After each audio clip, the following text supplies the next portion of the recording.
কারণ সে প্রস্তুত হচ্ছে সেই লোকটিকে বাঁচানোর জন্য। ঠিক তখনই মিস্টার লু তাকে থামিয়ে দেয় এবং একটি ব্রেসলেট তার হাতে দিয়ে বলে, এটা রাখো, এটা তোমাকে সুরক্ষিত রাখবে। এরপর সিয়া সেখান থেকে চলে যায়। মিস্টার লুর বন্ধু অবাক হয়ে তাকে জিজ্ঞেস করে, এটা কি হচ্ছে? তুই কি তাকে পছন্দ করতে শুরু করেছ? মিস্টার লু একটু হেসে বলে, এইসব ভাবনায় সময় নষ্ট করো না, তেমন কিছুই না। এদিকে সিয়া সেই লোকটিকে বাছিয়ে তোলে।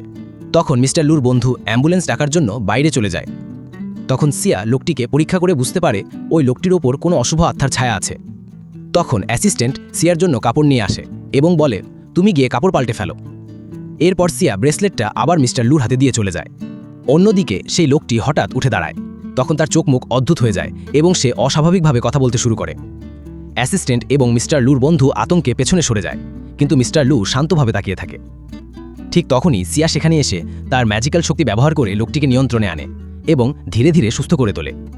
তখন লোকটি জ্ঞান হারিয়ে ফেলে, আবার জ্ঞান ফিরে পায় এবং বিভ্রান্ত হয়ে বলে, আমি এখানে কি করছি কিছুই মনে পড়ছে না। তারপর সে সবার প্রতি কৃতজ্ঞতা প্রকাশ করে ও ধন্যবাদ জানিয়ে সেখান থেকে চলে যায়। পরবর্তী দৃশ্যে আমরা দেখি মিস্টার লুর অফিস। সেখানে মিস্টার লু, সিয়া এবং তার বন্ধু একসাথে বসে সেই রাতের ঘটনাগুলোর ফুটেজ দেখছে।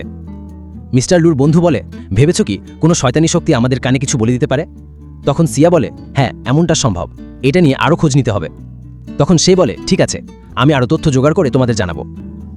এরপর সিয়া রুম থেকে বের হয়ে আসে। ঠিক তখনই এক অজানা মেয়ে তার সামনে এসে দাঁড়ায়। মেয়েটি বলে, তোমার সাহায্য দরকার, আমার সঙ্গে খুব অদ্ভুত কিছু ঘটছে। আমি জানতে চাই কেন এগুলো কেবল আমার সঙ্গেই হচ্ছে। তুমি কি আমাকে বলতে পারবে? সম্পূর্ণ ড্রামার এক্সপ্লেন দেখতে চ্যানেলের বায়োতে ইউটিউবের লিংক দেওয়া আছে।